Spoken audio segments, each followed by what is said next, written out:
is here forevermore. Jesus is alive.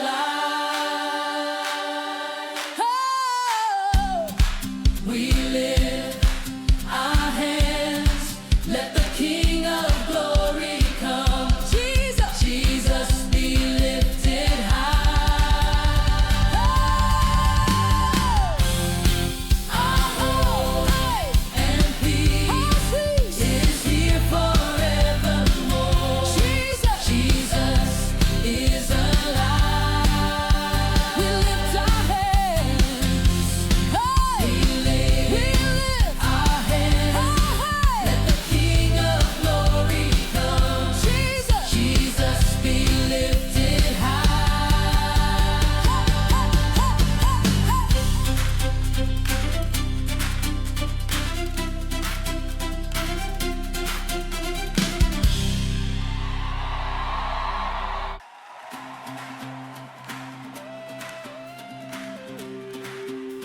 Come on. Hey, so, go, no.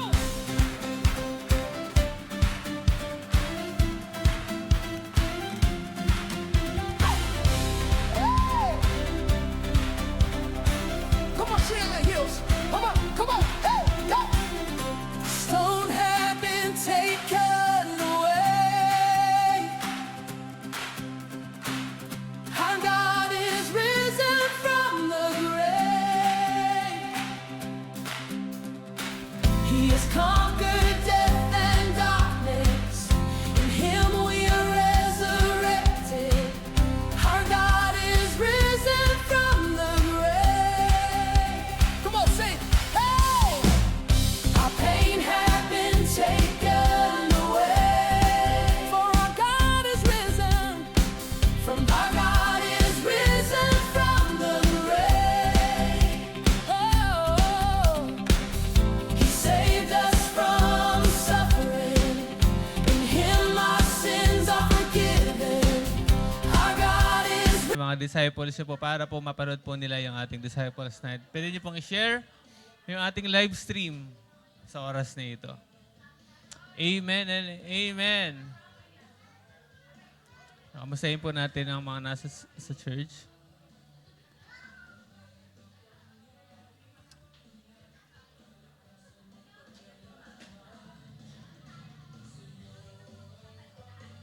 Ayan, mag-move forward na po tayo lahat.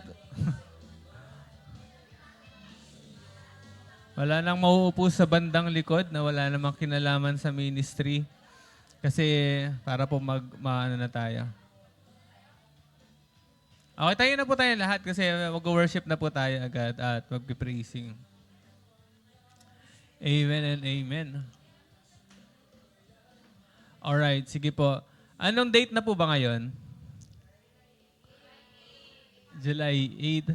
Napakabilis ng panahon. Tama po ba? Ano na naman tapos na yung kalahating taon na naman. Sabi nga nung nakita ni Chris yung post, ano na lang daw, 2 months na lang maririnig niyo na naman yung mga pamasko. Kasi po, bare months na naman. Okay, bago po tayo mag-praise and worship, so skip muna natin yung testimony kasi gusto ko po kayong encourage na mag-worship and mag-praising talaga sa Lord ng walang reservation. Kasi alam niyo po ba na sa church natin na pwede po ba pahina ng ating music? Kasi po sa church natin, kapag may mga bisita yung church sa church natin, ang lagi nila napapansin is yung praise and worship. Diba? So, sa atin po as mga member ng church na to, gusto po natin ang bawat isa sa atin ay talagang matutunan natin yung talagang worship na walang reservation. Ano po ba ibig sabihin ng walang reservation? Binibigay mo na lahat. Tinotodo mo na. Tapos, wag ka nang, ang worship talaga, hindi mo na kailangan, hindi siya about sa, or hindi siya kailangan ng emotion, kailangan mo muna parang feeling mo na ano yung damdamin mo bago mo itaas yung kamay mo, bago mo ilakas yung boses mo, bago mo ibigay yung todo mo. Hindi na lang kailangan ng pakiramdam doon. Ang worship ay isang command ni Lord. Kailangan natin siyang sambahin. Hindi pa umiiyak yung katabi mo, kaya hindi ka pa iiyak. Sino yung nakakapansin na pag may umiyak na isa, tapos bilang ikaw parang iniiyak ka na rin. Tama ba? Tapos pag walang umiiyak, hindi ka na rin iiyak. So ang worship talaga is kayo talaga ni Lord. Hindi mo na kailangan maghintay ng pakiramdam. Hindi mo na kailangan parang mag-isip ka na, teka lang, ano ba ginawa ni Lord sa aking masaya? Maganda, para sumaya akong mag-praising ngayon.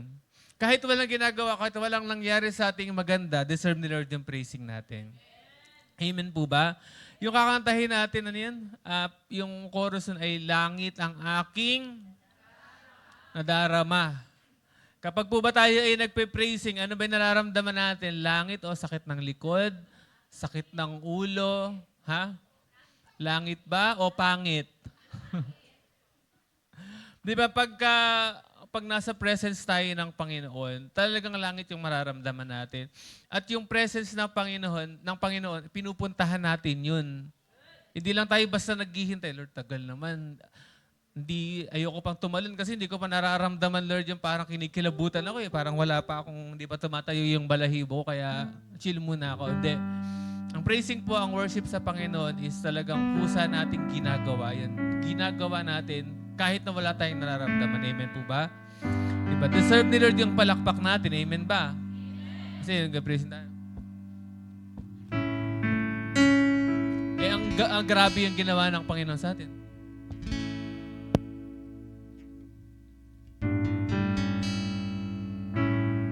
Sabi ng worship leader, sige po, magpunta na po tayo sa worship. Maaari po bang itaas natin ating kamay? Taas po natin ating dalawang kamay. Makaganyan yung isa. Diba? Kapag nag-worship tayo, nag-praising tayo, ibigin na natin lahat. Sabi mo sa katabi mo, kapag todo mo na. Sabi mo, wag mo nang, wag ka nang mahiya. Sabi nga, nalala ko nang umatang kami ng soaking dati sa River of God.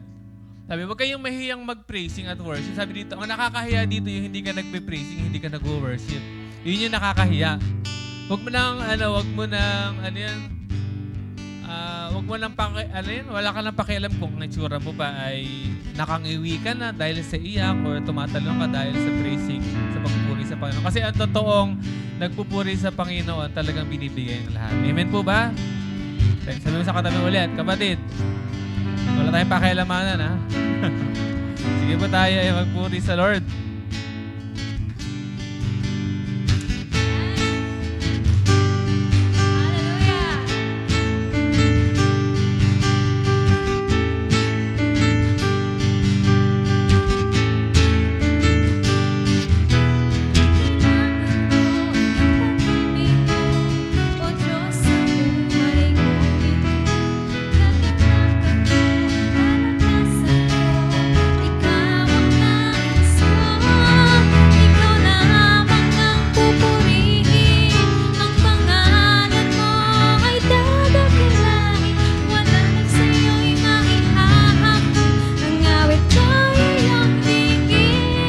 Sabay-sabay mo tayo.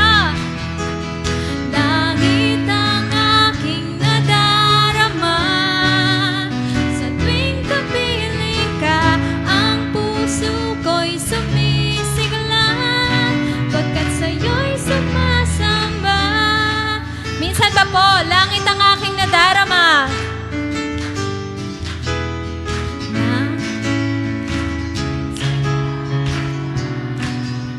Sa tuwing kapiling ka, ang puso ko'y sumisigla. Pagkat sa'yo'y sumasamba.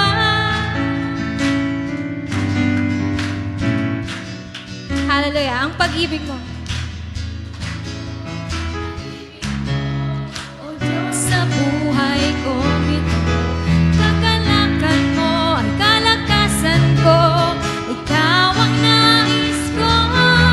Ikaw lamang ang pupurihin. Ang pangalan mo ay dadakilain. Wala nang sa'yo'y maihahambing. Ang awit ko'y iyong dinggin.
ikaw lamang ang pupurihin. Yes, Lord. Ay dadakilain, wala nang sa'yo'y maihahambing. Ang awit ko'y iyong dinggin. Sabay-sabay po tayo magpuri. Langit ang aking nadarama. Sa tuwing kapiling ka, ang puso ko'y sumisigla. Pagkat sa'yo'y sumasamba. Langit ang aking nadarama. Sa tuwing kapiling ka, ang puso ko'y sumisigla. Pagkat sa'yo'y sumasamba. Pagkat sa'yo'y sumasamba. Pagkat sa'yo'y sumasamba. Hallelujah! Thank you, Lord. Hallelujah. Ayan. Patuloy po tayong mag-worship sa ating Panginoon. Hallelujah. Hallelujah, Lord. Salamat, Panginoon, dahil kami natagpuan mo, Panginoon, sa aming mga karumihan, Panginoon, sa aming mga kamalian sa buhay, Panginoon. Lord, maraming salamat, Panginoon, na pinulot mo kami, Panginoon. Hallelujah. Hallelujah, Lord. Patuloy na samahan mo kami, Panginoon, Holy Spirit, na mag-worship sa iyo, Panginoon. Hallelujah, Jesus. Katagpuin mo kami, Lord, sa lugaring ito, God. Hallelujah, Lord. Patuloy namin hinahanap yung tinig mo, God. Hallelujah. Hallelujah. Tayo po'y mag-worship. Hallelujah, Lord. Ang tinig mo ay aking hanap-hanap. Sa gitna ng bawat takot at paghihirap, sa kabila ng aking pagkukulang, katapatan mo, O Diyos, tanging lang. Sa puso at damdamin, ika'y mananatili. Walang hanggan ang alay mo, pag-ibig. Natagpuan ang iyong pag-ibig na dakila. Doon sa krus, ako'y iyong pinalaya. Jesus, ako'y aawi ng walang hanggang pagpupuri. Ang puso ko'y sa'yo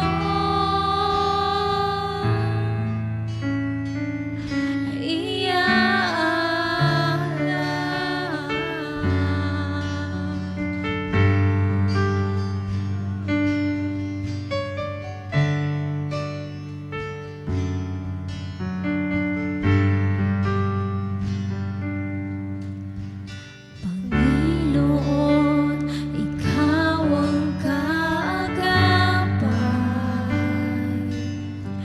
Kabutihan mo sa'kin di nagkukulang. Yes, Lord. Panginoon, ikaw lang ang kailangan. Magpakailanman sa'yo ako'y mananahan. Sa puso at damdamin.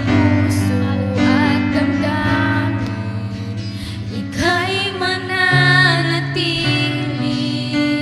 Walang hanggan ang alay mo, pag-ibig.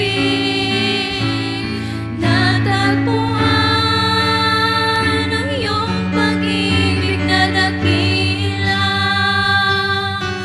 Doon sa krus, ako'y iyong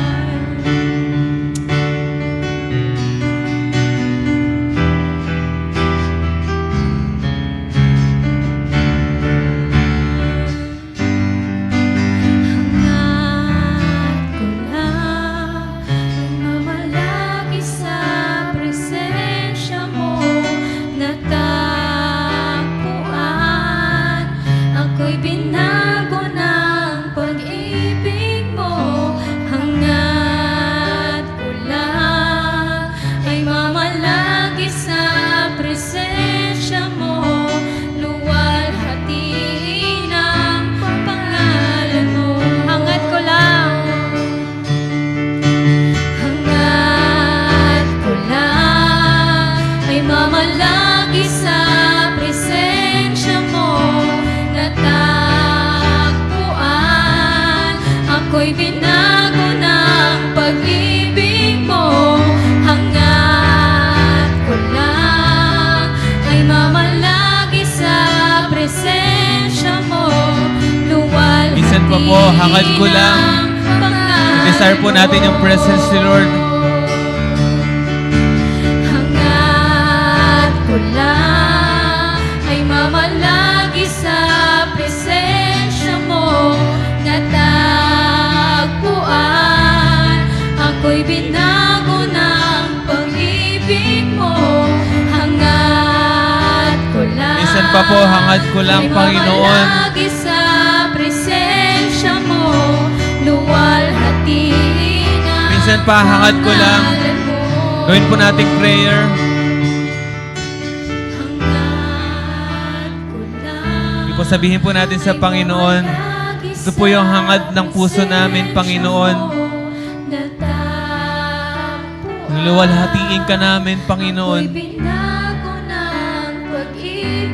Hangad ko lang, Panginoon. Ito lang yung nais ng puso namin, Panginoon. Ay mamalagi sa presensya mo, luwalhatiin ang pangalan Minsan pa, hangad ko lang.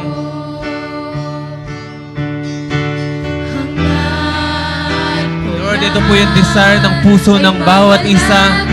Yung mamalagi sa presensya mo, Panginoon.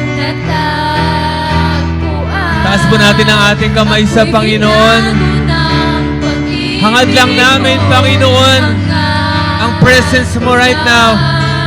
Ay mamalagi sa presensya mo, luwalhatiin Dahil kami natagpuan, Panginoon. Sige po, awitin po natin sa Panginoon. Ako'y natagpuan ng iyong pag-ibig na dakila. Doon sa krus, Doon sa krus, kami ay pinalaya mo, Panginoon. iyong pinalaya. Kami ay aawit, Panginoon. Jesus, ako'y aawit nang walang hanggang pagpupuri. Ang puso ko'y sa'yo. Minsan pa, ako'y natagpuan, Panginoon. Natagpuan ang iyong pag-ibig na dakila. Doon sa krus, ako'y iyong pinalaya. Kami aawit, Panginoon, Jesus, ako'y aawit nang walang hanggang pagpupuri. walang hanggang pagpupuri. Ang puso ko'y sa'yo. Thank you, Jesus. Kami natagpuan mo, Panginoon. Natagpuan ang iyong pag-ibig na dakila. Salamat, Panginoon, sa krus. Ako'y iyong pinalaya. Jesus, ako'y aawit nang walang hanggang pagpupuri. Ang puso ko'y sa'yo. Minsan pa po, awitin natin ang buong puso. Natagpuan. Natagpuan iyong pag-ibig na dakila. Doon sa krus, ako'y iyong pinalaya.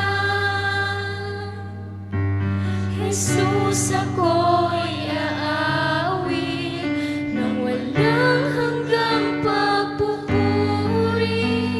Ang puso ko'y sa'yo.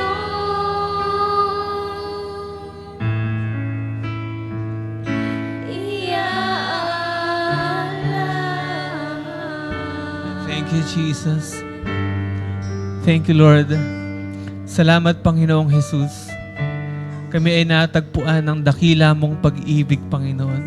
Lord, hinanap mo kami, Panginoon, at kami ay natagpuan mo, Panginoon.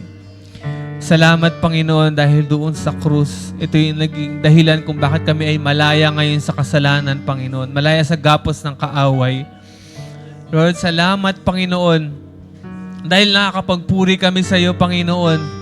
Nakakasamba kami sa iyo, Panginoon. Nakakalapit kami sa presensya mo, Panginoon. Salamat, Panginoon, dahil inalis mo yung tabing, Panginoon, para maka-encounter ka namin na face to face.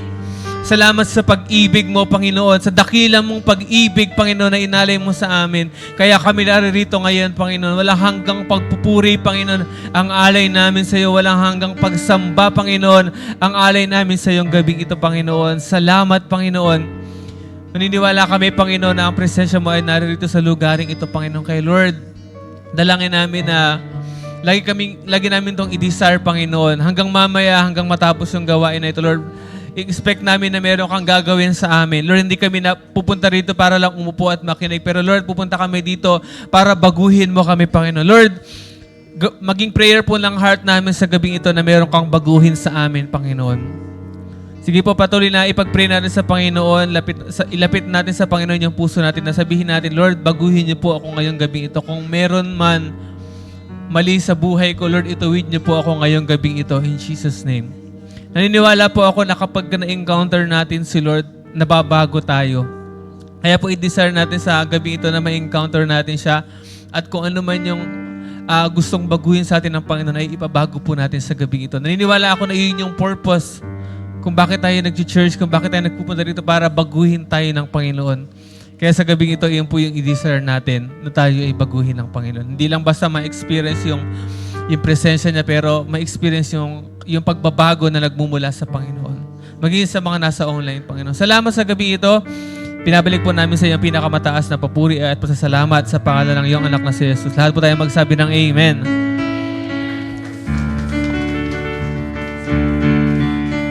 Amen. Praise God. Tayo po ay makakaupo natin. Hindi na po natin papatagalin pa. Okay. Shinure ko lang. Okay po, punta na tayo sa message. Pero bago tayo mag-message, pwede mo bang isettle muna natin ang bawat isa? Maupo na tayo sa mga dapat nating upuan. At makinig po tayo lang mabuti. Amen. Ready na po ba ang lahat? Amen, amen. Sige po, tayo po ay makaupo na. Sige, wait muna natin makaupo yung iba ng maayos. Ay. Praise God. So tawagin na po natin ang magme-message ngayon. So isa po siya sa member ng Children Ministry. Kasama po siya sa tribe or sa primary ni Sister Catherine. At siya po ang head ng ating events team. Siyempre, kilala siya lang ng lahat ng bata. Ayan. Tawagin po natin si Teacher Angelica. Palakpakan po natin ang Panginoon sa kanyang buhay. Siya po magdadala ng message ngayon. Ayan, magandang gabi po sa bawat isa. Ayan, gising po ba kayo? Amen, ayan. Gising po ba mga nasa online? Amen daw. Ayan. Sige po, mag-comment na po kayo dyan. Okay, magandang gabi po ulit sa bawat isa, no? Apaka-behave niyo naman. Excited na po ba kayo para sa mensahe natin sa gabing ito? Amen po, no? So, tayo po ay nasa bagong series na, no? Kaya po, tayo ay makinig ng mabuti. Pero bago po yan, tayo muna po ay manalangin. Sige po, let's pray. Hallelujah. Father God, Panginoon, patuloy na nagpapasalamat kami, Lord God, sa pagkakataong ito, Lord God, na makarinig muli ng mga salita mo, Panginoon. Salamat po, Lord God, sa pagtatama mo sa amin, Panginoon. Salamat po, Panginoon, na nais mo, Panginoon, na maitayo, Panginoon, yung bahay ng bawat isa, O God. At patuloy, Lord God, na makita namin, Lord God, na kami ay walang kakayahan, Lord God, at kailangan ka namin, Panginoon, sa aming buhay, Panginoon. Patuloy na, I pray na sa kabuuan ng gawaing ito, Lord God, makita namin palagi, Lord God, na kailangan ka namin, ano man yung gagawin namin, Panginoon, ay kailangan ka namin, O God, in Jesus' name, Panginoon. Salamat po, Panginoon. Ito pa aming dalangin sa pangalan ni Jesus. Amen and amen. Ayan. So, ang ating pong series ngayon, ayan, tapos na po tayo sa dati nating series, and dahil may bago na tayong series, ang title po ng ating series ay Gospel Without God. So sa kabuuan po ng series na to, no, makita natin talaga na hindi pala dapat tayo nananangan sa sarili nating mga kaparaanan. Kaya naman po, ayan, ang ating pong objective sa kabuuan ng series na po na ito at sa ating din pong message, sabi po dyan, makita ng bawat isa na hindi tayo makakapag-akay ng kaluluwa kung hindi natin kasama ang Diyos. Ang tunay na pagbabago at paglago ay gawa ng Diyos, hindi ng ating sariling kakayahan. So I pray po no, sa kabuuan ng series na ito ay ito po yung makita natin na hindi tayo, di natin kaya dumepende sa sarili nating kaparaanan at sa sarili nating kakayahan. Amen po? Ayan, so bago po tayo dumako sa ating series, meron po ako ditong, sa ating title ng message natin, may tanong po ako dito. Pakibasa nga po ng sabay-sabay.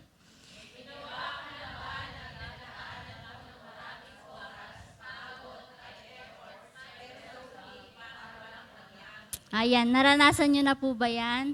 Bigay po tayong example. Halimbawa sa mga youth natin sa school, no, nag-review pa tayo. Kaya lang, mababa pa rin yung score natin. Ayan, naranasan nyo po ba yan? O kaya naman po, no, meron tayong mga inaayos na relationship, pero nag-failed pa rin kahit anong effort natin.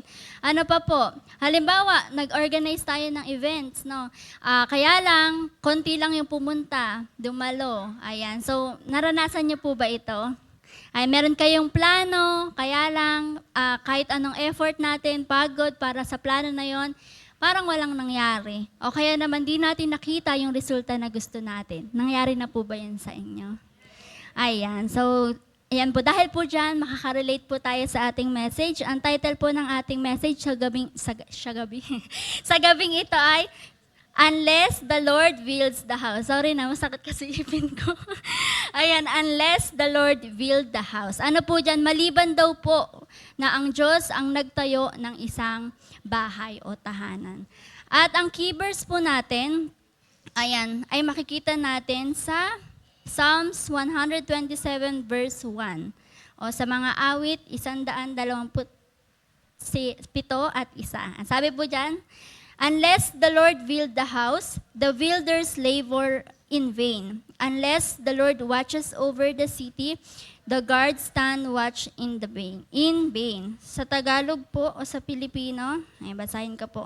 Sa Salmo, sabi po dyan, kung wala ang tulong ng Panginoon sa pagtayo ng bahay, walang kabuluhan ang pagtatayo nito. Kung wala ang pag-iingat ng Panginoon sa bayan, walang kabuluhan ang pagbabantay dito. So, malinaw na po yung ating key verse. Ayan. So, kung titingnan po natin, ito pong awit na ito ay sinulat po ni Solomon. Tama po ba? Kilala niyo po ba si King Solomon?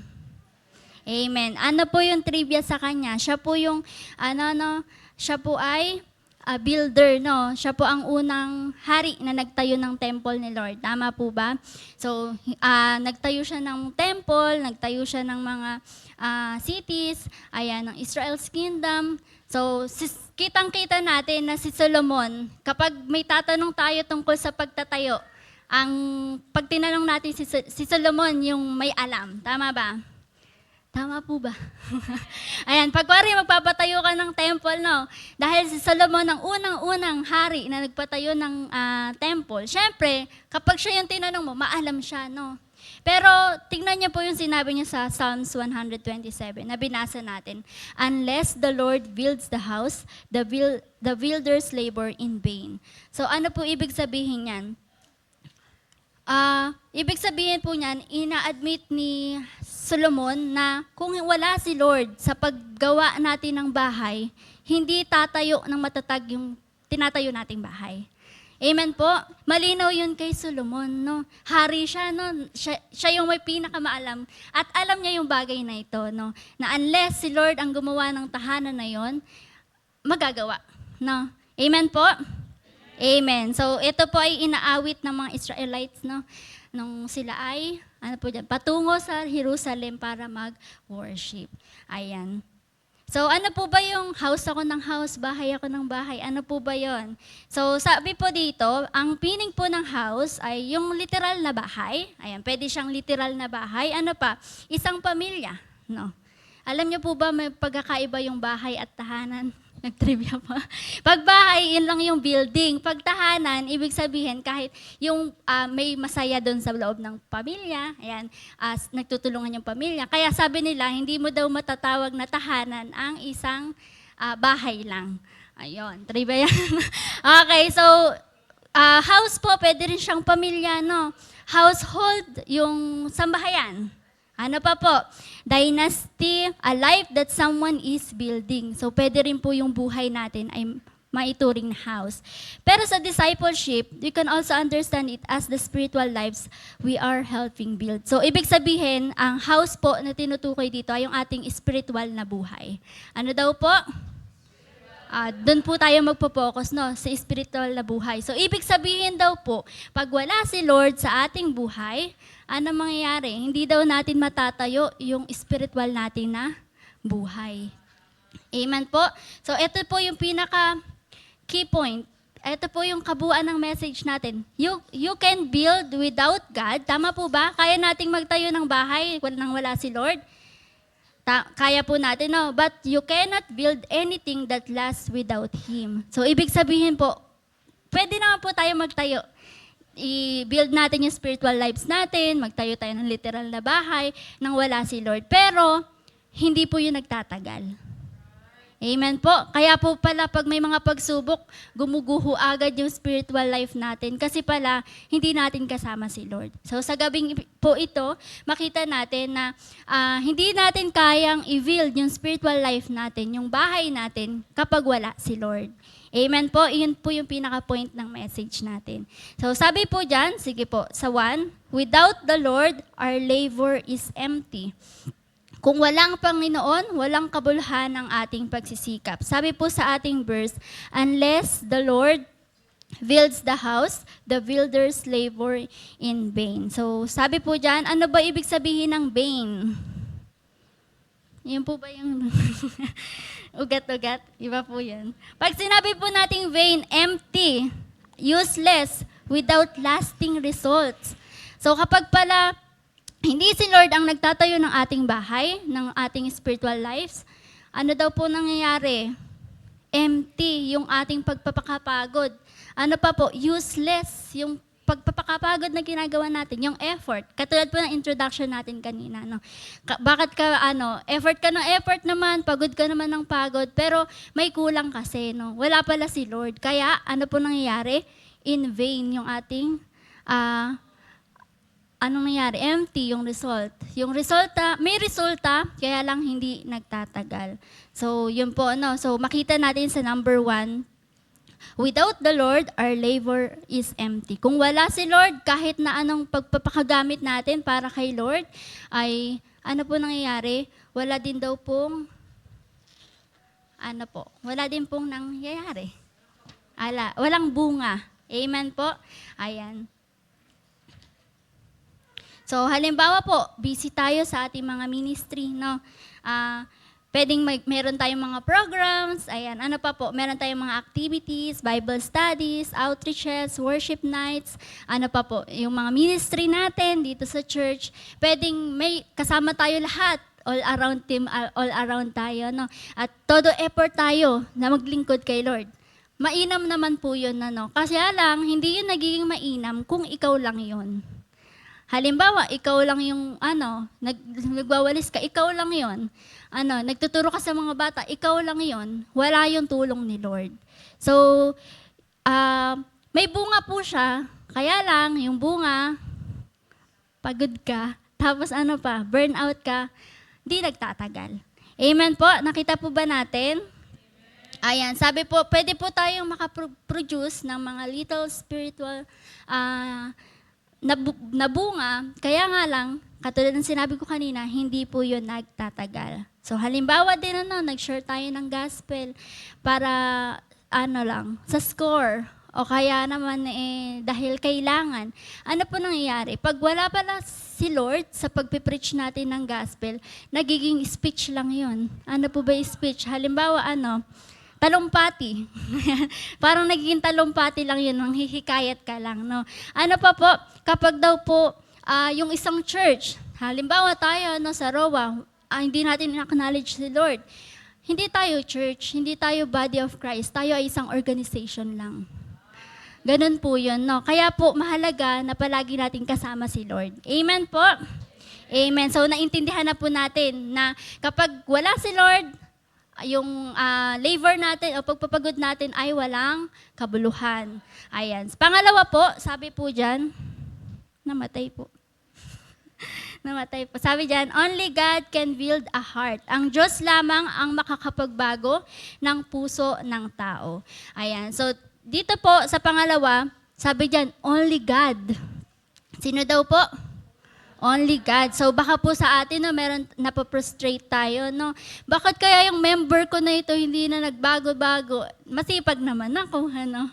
Bakit kaya yung pamilya ko na to ay hindi pa nakakilala kay Lord? Matagal naman na akong Christian, pinagpe-pray ko naman. Sabi po dito, sa number 2, dapat maunawaan natin na si Lord, ang kaya niyang gawin ay, ano po sabi dyan? Magbago ng puso. Tingnan po natin dito muna tayo. Ano ba yung mga kaya nating gawin? Siyempre, kaya natin mag-preach, kaya natin silang i-invite, tama po ba? Kaya nating magpaliwanag at sumagot ng tanong. Iyan po yung mga kakayahan natin, no? At mahalaga na malinaw sa atin ito na ito yung kaya mong gawin. Pero hindi natin kaya magbago ng puso. Amen po? Baka napaprostrate tayo na binabago natin yung member natin, yung kapamilya natin, pero hindi po yun yung role natin. Ang role po natin ay, syempre, pag-pray sila, invite sila, pero si Lord na po ang bahala. Bahala magbago ng puso nila, magbago ng ugali nila, at mag-convict sa kanila. Amen po. Tayo po ay pawang mga instrumento lamang na ginagamit ni Lord. Amen po. At ayun po, dapat makita natin to, no? Kasi kapag po hindi malinaw sa atin to, mapapagod tayo, mapaprostrate tayo, mababurn out po tayo. Amen po? Amen po. Ayan, sabi po dyan, ayan, naalala nyo yung message natin nung dati sa core group, sabi doon, sabi sa John 6:44, no one can come to me unless the Father who sent me draws them. So, alalahanin natin na baka yung mga sinishare natin, kaya di pa sila nagbabago kasi hindi pa sila inilalapit ni Father kay Jesus. Naalala niyo yung message na yon? Ayan. So, may time na ibibigay si Lord para makapakinig sila, tumanggap sila kay Lord.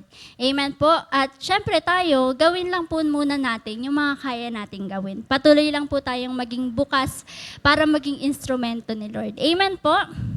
Amen. So, naunawaan po natin yung number 2. Amen. Di natin kaya magbago ng puso. Ano po? Ayan. So, number 3, God invites us to build with Him. Inaanyayahan tayo ng Diyos na makibahagi sa Kanyang ginagawa. So, tignan po natin yung verse natin doon. Sabi doon, di naman sinabi ni Lord na wag na tayong gumawa. Di naman pala uubrang makapagtayo ako ng bahay. So, di na lang ako gagawa. So, baka ganun po yung maging natin, thinking now. Pero sabi po dyan, ini-invite tayo ni Lord na makikagawa kasama niya. Amen po? Sabi po dyan, unless daw na si Lord, yung kasama nating maggawa, dun tayo makakagawa. No? Kaya po, hindi ibig sabihin na hihinto na tayo sa paggawa. Si Lord na lang. Pero sa number 3, pinapakita po ni Lord na may invitation po sa atin na tayo'y maging kabahagi niya. Amen po, sa isang vision, ayan, na syempre, tulungan din yung ibang tao na makapag-build ng house. Amen po? Amen. So sabi po dito, yung isa daw disciples ay hindi lang observe lang. Ayan. Oo, nagsisimula po tayo na nag-observe pa lang po, di ba? Parang kinakapapa lang natin kung ano yung gagawin. Pero hindi po tayo daw nananatiling nakatanaw lang o nag-observe. Hindi rin naman po tayo disciple na solo lang. No, bahala kayo dyan. Ako lang, ganito yung plano sa barangay ng San Juan. Di kayo kasali. Hindi naman po ganun ang discipleship, no? Pero ang discipleship po, sabi dito, kabahagi ka, no? Ayan, tingnan mo nga po yung katabi mo. Ayan, kabahagi mo po yan, no? At bawat isa sa atin ay ini-invite ni Lord na magtayo din ng bahay, no? Amen po? Amen. At ang confidence po natin ay hindi sa pananaw na, ay, kaya kong magligtas. Pero ang confidence natin ay, Lord, ano na po ba yung ginagawa mo? Nais ko pong magpagamit. Amen po? Amen. So, yun po yung 3 pointers po natin sa gabing ito na nawa po ay naunawaan ng bawat isa. Naunawaan po ba? Ano po yung 1? Nako? Ayan, so 1 po, kahit na daw ano man pagod natin, di tayo makakapag-build ng house kung wala si Lord. Pangalawa po, hindi natin kayang magbago ng puso ng tao. At pangatlo, iniimbitahan tayo ni Lord na makiisa o makibahagi sa mission niya na magtayo ng bahay. No? Amen po? Amen. So ating pong application, number 1, syempre po, bago po natin magawa yung number 2, dapat po magawa natin tong 1. Sabi dito, let the Lord build your house. So, bago po tayo maging tagapanguna sa paggawa o pagtatayo ng spiritual na buhay ng ibang tao, tayo muna po, no, yung magpabuo sa Lord. Amen po? Ayan, so hayaan po natin si Lord ay gumawa kasama tayo. Amen po? Paano po yun? Si Lord ba ay gumagawa sa pamamagitan ng pagbabago ng character mo? O kung iyon yung aspeto ni Lord na dinidil sa'yo, magpasama po tayo kay Lord. Magpatuloy po tayo dun. Kasi yung way po pala na yun, baka yun yung way niya ng pag-build ng spiritual life mo. No? Nabaguhin yung character na meron ka. Amen po? Ano pa? Si Lord pa rin ba yung nagdidesisyon sa buhay mo? Ayan, so yan po, hayaan po natin na si Lord yung magdesisyon para sa buhay natin. Amen po? Ano pa po? Ayan, si Lord pa ba yung dinedependahan mo? Or nakadepende ka ba kay Lord sa araw-araw? So, yan po yung mga tanong na pwede nating tanungin, no? Para masagot natin na, nagpapalid pa ba ako kay Lord? Nagpapabuild pa ba ako ng house kay Lord? Kung no ang mga sagot, ano na po gagawin? Siyempre, kung binabago yung character natin ni Lord, magbabago tayo. Kung tayo pa rin yung nasusunod sa decision natin, syempre, si Lord na. Ano po? Kung hindi tayo dumedepende kay Lord araw-araw, syempre, dedepende na tayo kay Lord. Sa ganong paraan po, hinahayaan natin ng Diyos na mag-build ng house natin. Ay, amen po, ng spiritual life natin. Amen po? Amen. So, sabi po dito, hindi po tayo magiging effective na mga disipulo o mga leader kung unang hindi nakatayo yung bahay natin. Amen po? Kaya po tayo yung inuuna ni Lord na ayusin, buuin yung ating bahay. Pag sinabi kong house, yung ating spiritual life, no? Para po, syempre, matulungan mo yung ibang tao. Amen po? Amen. So syempre po, number 2 natin, let the Lord build their house. Ayan. Sino daw po yung magbibuild ng house sa mga tao na hinahawakan mo, hinahayuan mo, pinagkatiwala sa'yo ni Lord? Sino daw po? Ikaw ba? Ikaw ba ang magbibuild? Hindi po, no, si Lord. Kaya po sabi ko sa inyo kanina, kaya pala minsan napaprostrate tayo, ba't hindi pa lumalago yung member natin? Kasi baka pala tayo yung nagtatayo ng bahay nila, no? Which is dapat po sino? Si Lord. Kaya po wag po natin dalhin yung pressure na dapat ay sa Lord. Amen po? Amen. Ang role po natin, ipanalangin sila, mahalin sila, mag-share sa kanila, ano pa po? I-disciple sila at maging faithful sa pagpipray sa kanila. Iyon po yung kaya nating gawin. Tama po ba? Pero si Lord pa rin po ang nagsisave ng people. Si Lord pa rin po yung nagtatransform ng mga tao. At si Lord pa rin po ang tumutulong sa kanila para mag-mature sila at di manatiling baby Christian. Amen po? So, hayaan po natin, katulad ng kung paano natin nahayaan si Lord na i-build yung house natin, hayaan din po natin si Lord na i-build yung house ng mga taong pinagkatiwala niya sa atin. Amen po? So, wag po nating pilitin yung resulta, bagkus pagkatiwalaan po natin yung nagtatayo ng bahay. Amen po? Si Lord po yun. Amen po? Dahil po dyan, ang ating pong conclusion, sabi po dyan, hindi tayo makakapagtayo ng bahay ng iba kung hindi natin kasama ang Panginoon. Ang ating pagsisikap ay may hangganan, ngunit si Jesus ang may kapangyarihang magbago ng puso at magbigay ng tunay na paglago. Kaya huwag tayong umasa sa sarili nating kakayahan, kay Jesus tayo magtiwala. Sapagkat siya ang tunay na tagapagtayo ng bawat buhay, maliban na ang Panginoon ang magtayo ng bahay, walang kabuluhan ang ating pagpapagal. So, katulad po ni Jesus, no, nung siya ay nandito sa, nung bumaba siya mula sa langit, anong ginawa niya? Di ba, lagi siya nagpe-pray. Dumidepende siya talaga kay Father God. At sa ganoong paraan, makikita natin na si Jesus mismo, no, nakadepende sa Amang Diyos. At what more po tayo, no? Mahirap po mag-build ng bahay, tama po ba? Kaya pala tayo nahihirapan kasi baka tayo lang yung mag-isang nag-build. Kaya po sa gabing ito, nawa po nakita natin na ipagkatiwala natin kay Lord yung pagtatayo ng kanya-kanya nating house. Amen po. Amen. So dahil po dyan, ito na po nagtatapos ang ating mensahe.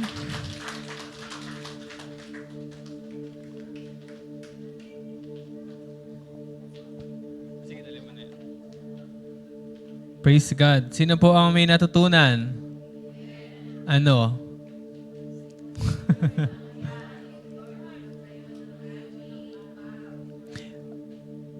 Ang ganda ng message kasi sabi doon ni Angelica.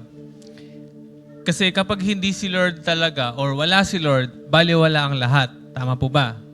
For example, naglagay kasi ako ng note. Paano nangyayari yun na wala si Lord? Minsan, nagbabalasik tayo dahil lang gusto natin makumpleto yung balasik. Pero wala si Lord. Possible ba yun? Possible. Sabi mo sa katabi, posible pala yun. Nagde-devotion ka na lang dahil gusto mo na makumpleto mo yung score. Pero wala na yung encounter mo kay Lord. Tama ba? Nangyayari yun. Matatalino kasi ang bawat isa sa atin kasi kaya nyo i-explain kung ano man yung nabasa nyo. Diba? Pero hindi nun kayang baguhin tayo. Ang bumabago sa atin lagi kapag na-encounter natin si Lord sa devotion.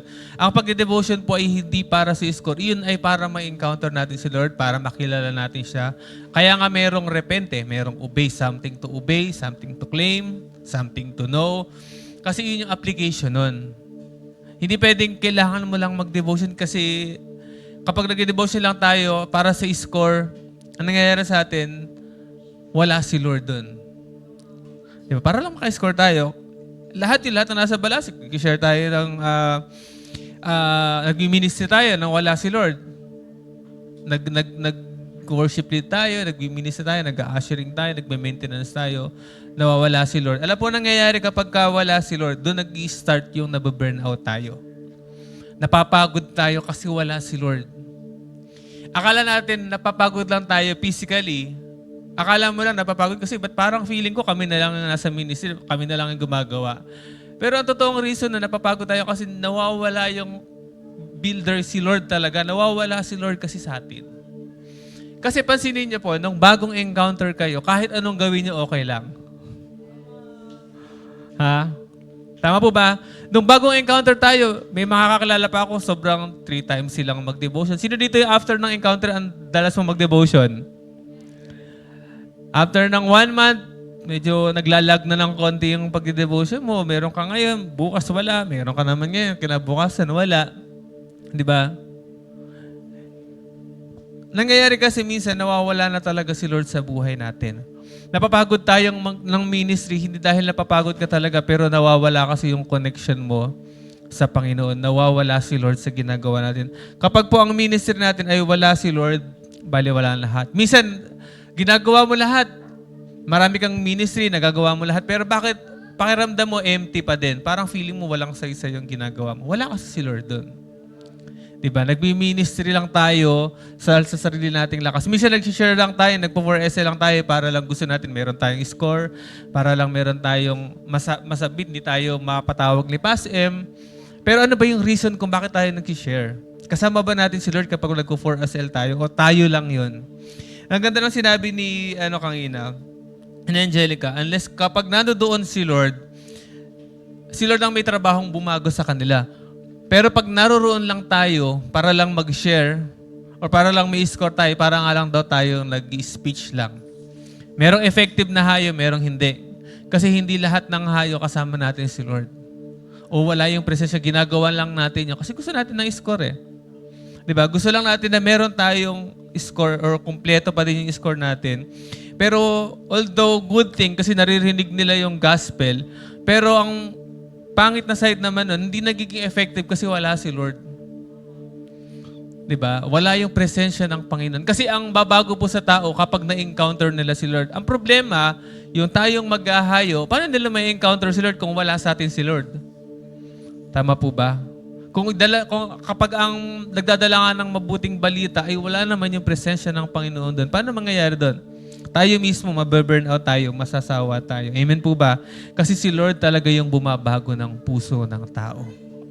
Hindi natin kailangang brasuhin.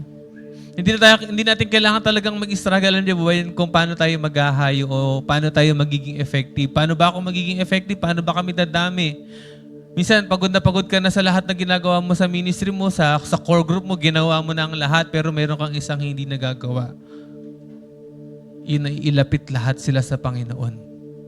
Isama mo si Lord sa ginagawa mo. Ano po ang ibig sabihin or anong dapat nating gawin para masabi natin na maging effective yung ginagawa natin or sinasamahan tayo ng Panginoon? Ano po dapat gawin natin? Kailangan nating maging close sa Lord.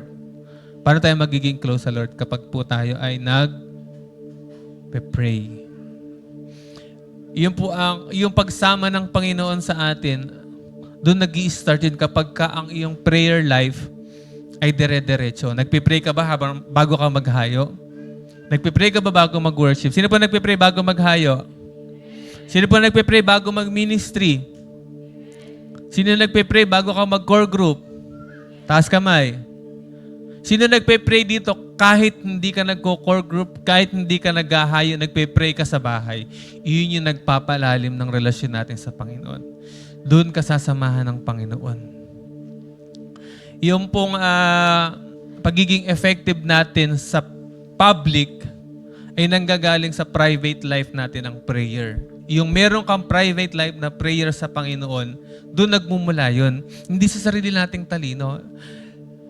Ang isang tao, for example, dalawang ko na rin, si Yuri tsaka si Sean. Si Yuri matalinong nag-share, ang ganda niyang mag-message. Pero wala si Lord. Si Sean naman, simple lang, pero nandoon si Lord. Sino effective? Kasi nandoon si Lord eh. Tama po ba? Kahit gano'n tayo kagaling magsalita, pero pag wala si Lord doon, baliwala din lahat yun. Para ka lang parang magaling kang tawag doon. Meron kasi mga tao talagang magaling magsalita, tama po ba? Magaling magkumbinsi.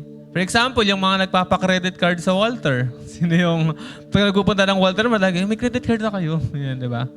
Ang galing magaling silang, may mga magaling mag-sales stock talaga.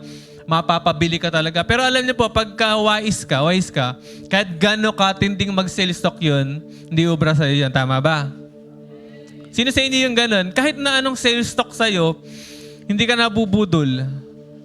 Diba? May mga ganun tao eh. Pero meron namang konting lang, nakita mo hiniwa yung kamatis. Oh, galing. Diba napapaniwala agad tayo, parang effective tong kutsilyo na to. Diba? Merong hindi madaling mabudol. Pero alam niyo po, hindi natin mabubudol si Satan. Alam niya kung nasa atin si Lord o hindi. Diba? Hindi rin natin mabubudol yung mga taong kausap natin. Alam na alam ng spiritual realm kapag nag-ahayo tayo, kapag wala doon si Lord. Magaling lang tayong magsalita pero wala si Lord doon. Hindi tayo magiging effective. Yung 4SL po, naniniwala ako na kumpleto naman yun eh. Kumpleto yun pag binasa mo yung 4SL. Alam niyo po nung araw, nung nalala ko nung dumami yung time nila Pastor Alman, nila Pastor King, yung mga times namin dati. Meron kasing 4SL nung araw. Yung kasi ngayon, di ba, isang page lang. Noong araw po, ang ginagamit namin 4SL, yung parang maliit na gano'n. Sinakaabutan yung kulay green. May mabot ba dito nun, bukod kila Pas A? Yung parang siyang kulay green na booklet na gano'n, medyo makapal-kapal siya ng konti. Yun po yung 4SL namin noong araw. iyon, binabasa lang namin yun ng dire-diretso kasi hindi pa naman talaga kami hindi kami ganun ka, magsalita. Nahihiya-hiya din kami. Pag naghahayo ako, binabasa ko lang yun. Binabasa lang namin yun. Yun lang yung way namin. Pag magkakasama kami nila, Pastor King, pag naghahayo kami, as in, binabasa lang talaga. Pero alam niyo po, napakaraming naging bunga nung time na yun kasi may prayer din. Ando dun kasi si Lord.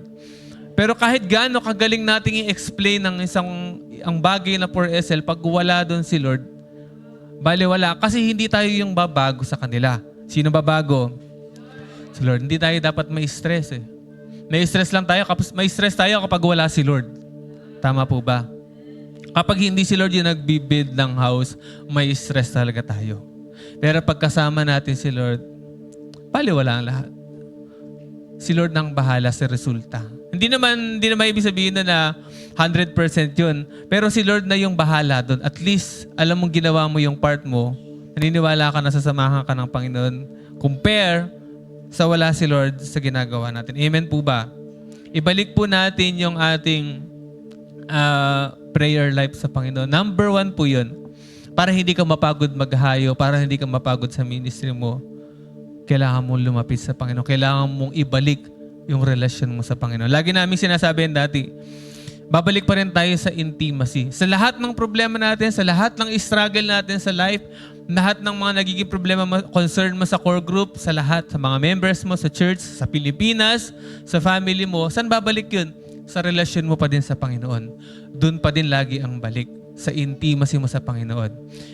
Hindi ka na pagod ka na o wala ka ng desire maglingkod. Saan babalik yun? Kailangan mo bang kausapin agad yung leader mo? Kailangan mo ba ng counseling sa mga disciple mo? Hindi. Babalik ka una sa Panginoon. Yung relasyon mo ang unang-una mong ibabalik sa Panginoon. Kapag nalalayo ka pag nalayo ka kasi sa Panginoon, malalayo ka talaga sa ministry. Tama po ba? Yun yung reason. Kaya tayo nawawala sa Lord, nawawala sa mga ministry natin, sa pagko-core group natin, nawawala yung fire mo, hindi dahil nawawalan ka ng gana sa ministry. Nalayo ka na kasi sa Panginoon. Wala ka ng totoong relasyon sa Panginoon. Amen po ba? Pwedeng umabot ng years. Nalala ko meron akong parang book yata yung nabasa ko. Ang tagal niyang nag-ministry na wala si Lord. At sobrang nakakapagod. Nakakapagod yun. And minsan, nawawala yun, hindi natin yun masyadong napapansin. Yung ganong bagay. Kaya ngayong gabing ito, gusto pong ipakita sa inyo ng Panginoon na walang ibang dapat ang gawin natin para maging effective tayo, kundi maging malapit sa Panginoon. Minsan kaya tayo nagiging reklamador kasi wala tayong relasyon sa Panginoon. Minsan kaya marami tayo nagiging puna kasi wala tayong relasyon sa Panginoon. Tama po ba? Ang totoong may relasyon sa Panginoon, nababago, nawawala na yung parang mapamuna natin, nawawala na yung ugali nating mga hindi maganda kasi nagkakaroon tayo ng magandang relasyon sa Panginoon. Lagi siyang bumabalik sa totoong relasyon natin sa Panginoon. Bakit ka na nagiging salbahe ngayon? Kasi wala na si Lord eh. Diba? Nawawala na yung encounter mo sa Lord kaya yung ugali mo, yun na ulit. Tanongin mo yung katabi mo, bumalik ka na ba sa dati? Tanong mo, diba? Tandaan niyo po, yung ginawa, yung mga gustong gawin ng Panginoon sa atin, gusto niya mabago tayo, gusto niya gawin natin to. Bali wala lahat ng yung kung wala siya. Tandaan niyo po yung bagay na yan. Bali wala ang lahat ng ginagawa natin kung wala ang presensya ng Panginoon. Ministry man yan or sa pagko-core group mo man yan, kapag wala si Lord doon, bali wala ang lahat. Lagi siyang bumabalik sa prayer.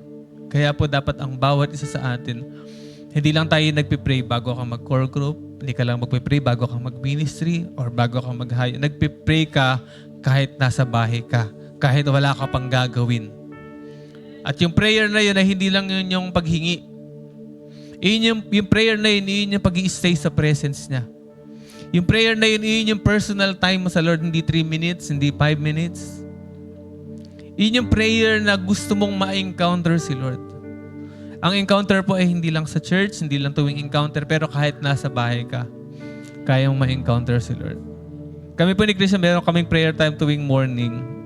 Minsan 6, ganyan. Lumalabas siya, doon kasi siya sa labas, ako doon sa kwarto. So, Alam niyo, may mga times na, may mga day na kapag nagpe-pray ako, talagang kakausapin ka talaga ni Lord eh. Alam mo yung merong siyang sasabihin sa'yo, tapos bigla ka na lang may iyak, bigla na lang meron siyang mga ipapaalala sa'yo. Alam niyo po, yun yung nakakabalik ng fire eh. Tama ba? Yung kapag na-encounter mo si Lord.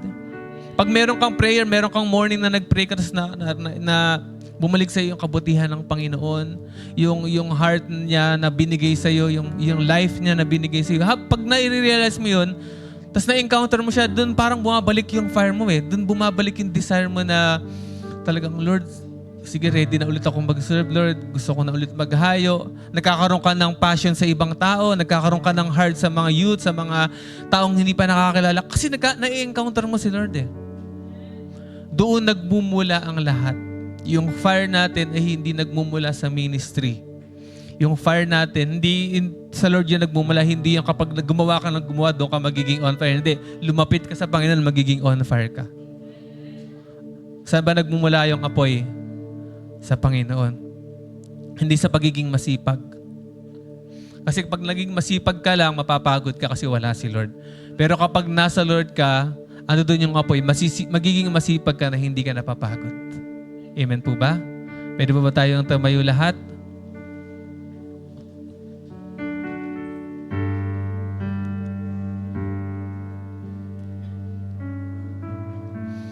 Yun, by the way, yung pang case na ganito, yung nalalayo sa Panginoon, mostly to nangyayari lalo sa mga busy sa ministry.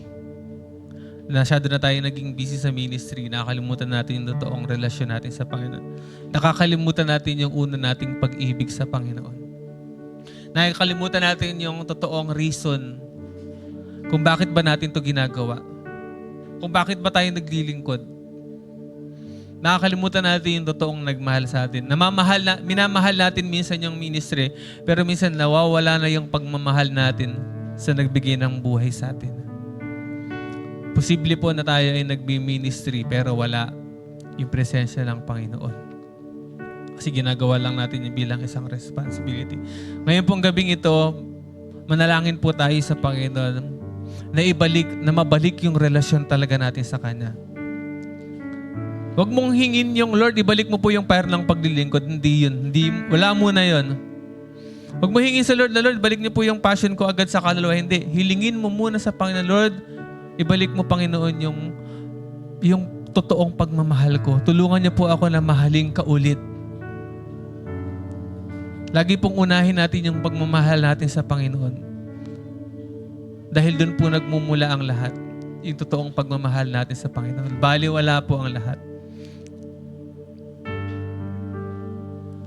Yun po ang hilingin natin sa gabing ito. Sige po lahat tayo pumikit at ilapit po natin yung puso natin sa Panginoon sa oras na ito. At sabihin mo sa Panginoon, Lord, sa gabing ito, gusto kita ulit maka-encounter. Gusto ko rin malanasan yung pag-ibig mo, Panginoon. Lord, yung heart namin ay baguhin mo sa gabing ito. Nang heart namin, yung eyes namin ay naka-fix sa iyo, Panginoong Jesus. Hindi sa mga gagawin namin, hindi sa ministry namin, pero sa iyo, Panginoong Jesus. Tulungan niyo kami, Panginoon, na yung mata namin, yung heart namin ay nakatuon lamang sa iyo, Panginoong Jesus. Kung meron man po dito na nawala na yung relasyon mo sa Panginoon, ito po yung gabing ito na ibinibigay sa iyo ng Panginoon na muli na manumbalik yung pag-ibig mo sa Panginoon. Naniniwala ako na lahat ay magka-follow, yung fire sa kaluluwa, yung passion sa ibang tao. Lahat po yan ay susunod kapag kainunan natin yung pag-ibig natin sa Panginoon. Nakalagay po yan sa Revelation na ang gusto ng Lord ay mabalik yung unang pag-ibig natin sa Kanya. Noong mga times na yun, yung church na yun ay masipag naman. Masipag naman yung church na yun. Pero sabi ni Lord, meron akong against sa iyo eh. Nakalimutan mo na yung una mong pag-ibig sa akin. Na iyon yung pinakamahalaga sa lahat. Or minsan nagiging, sabi nga ni Pasem, nagiging Marta. Although hindi masamang maging Marta, pero dapat unahin nating maging Mary. Si Mary ay naupo sa harapan ng Panginoon, sa paanan ng Panginoon. At iyon yung pinaka-importante. Yung relasyon natin sa Panginoon. Hindi masama ang ginawa ni Martha, hindi masamang mag-ministry, hindi masama ang lahat ng yan. Pero ang pinakamahalaga sa lahat na dapat nating unahin ay yung maupo sa harap ng Panginoon, sa paanan ng Panginoon. At iyon ay hindi lang natin nakukuha sa church, hindi nangyayari sa church, hindi nangyayari sa ministry, hindi nangyayari sa core group. Iyon ay nangyayari sa personal mong prayer sa Panginoon. Kaya Panginoon, sa oras po ito, dalangin po namin na baguhin niyo po kami, Panginoon. Baguhin niyo po yung mindset namin, Panginoon, lagi. Everyday, Lord, maging desire ng heart namin na everyday sa sarili naming mga tahanan na ma-encounter ka namin. Yung personal na relasyon namin sa iyo, Panginoon, yun, dun ka namin maka-encounter, Panginoon. Doon namin maka-encounter yung pagmamahal mo, Panginoon. Yung pagdidisiplina mo, yung word mo, yung pag-i-encourage mo, Lord, maranasan namin sa personal naming time sa iyo, Panginoon. Salamat, Panginoon, dahil sa gabing ito, binabago mo kami, Panginoon. Binabago niyo po yung heart ng bawat isa. Naniniwala po ako na mayroong kinakausap si Lord sa atin sa gabing ito. Naniniwala ako na gusto niyang baguhin yung heart mo. Kaya ipabago po natin sa Panginoon sa gabing ito. It's time na aminin natin sa Panginoon, Lord, naging busy ako sa ministry. Patawarin niyo po ako. At tulungan niyo po akong ibalik muli yung pagmamahal ko sa iyo, Panginoon. Thank you, Jesus. Panginoon, sa oras po ito sa mga nasa church po, maging sa mga nasa online. Nalapit po namin yung bawat. Maaari po ba natin itaas ang ating kamay sa Panginoon bilang tanda po ng pagsuko natin sa Kanya? Lord, nakikita niyo po ang mga taong ito sa iyong harapan, maging sa mga nasa online. Lord, isinusuko po namin muli ang aming mga buhay sa iyo sa gabing ito. Lord, baguhin niyo yung heart namin. Muling bumalik yung totoong pagmamahal, Panginoon, sa iyo na aming tagapagligtas, na aming Panginoon, na unang nagmahal sa amin, Panginoon. In Jesus' name. In Jesus' name. Nirebuke po namin lahat ng plano ng kaaway sa amin, lahat ng dumidistract sa aming isip sa pangalan ni Jesus. And we believe, Lord, ibubuhos mo yung presensya mo sa oras na ito, yung pagmamahal mo sa bawat isa. In Jesus' name. In Jesus' name. Salamat sa pagbabagong ginagawa mo. Thank you, Lord, sa kapangyarihan mo na binubuhos mo sa mga tao sa oras na ito. Thank you, Lord, sa pagbabago na binubuhos mo sa bawat isa. Lord, I pray na pag-uwi namin ng mga tahanan, i-desire namin ang presensya mo. Palalimin namin ang personal na relasyon namin sa iyo, Panginoon. In Jesus' name. In Jesus' name. Lord, mula po dito sa harapan, Panginoon, hanggang sa mga nasa likod, hanggang mga nasa sa online, Lord, dumaloy ang kapangyarihan mo. Wala pong lalampasan, Panginoon. Lahat kami idadaluyan ng kapangyarihan mo, Panginoon. In Jesus' name. Paglabas namin kami ay bago ng nilalang, Panginoon. Na narinyo na yung pagmamahal namin sa iyo, Panginoon. Na muling mabalik yung pagtingin namin sa iyo, Panginoon, sa lahat ng ginagawa namin. Lord, samahan mo kami sa aming ministry na ito, Lord God. Salamat, Panginoon. Naniniwala kami na kapag kami ay bumalik sa iyo, ikaw yung unang excited, Panginoon, na maka-encounter kami, Panginoon. Ikaw yung unang excited na muli kaming kausapin, na makapag face-to-face. Salamat, Panginoon. Gaya po ng alibughang anak na lumapit sa kanyang ama. Yung kanyang ama ay tumakbo sa kanya. Ganon din po ang Panginoon. Na-excite po siyang maka-encounter ka ulit. Thank you, Jesus. Salamat, Panginoon, sa gabi ito. Niniwala kami na ito po yung start ng malalim na relasyon ng bawat isa sa iyo, Panginoon. Thank you, Jesus. Thank you, Holy Spirit. Thank you, Father God, sa gabi ito, sa ginawa mo sa amin. Ito po ang aming dalangin sa pangalan ng iyong anak na si Jesus. Amen and amen. Sige po, pwede po tayo humanap ng kapartner. Mabilis lang po. Sige po, i-share niyo po sa kanya, mabilis lang, kung ano na yung gagawin mo simula mamaya or bukas. Sige po, para meron kayong accountability na partner. Sabi mo, oy ito na yung gagawin ko bukas. Mag-set ako ng time. Dito ako magpipray sa Panginoon. Sige po, halap kayo ng partner nyo. I-set nyo na ngayon. Pwede nyo kausapin nyo siya. Sige, anong time? I-chat kita bukas. Nagawa mo ba yan? Sa mga nasa online po, maraming salamat. Pwede po kayong makipag-usap sa inyong mga family members kung gusto nyo rin pong mag-set ng time. Salamat po sa mga nasa online. Sige po, sa mga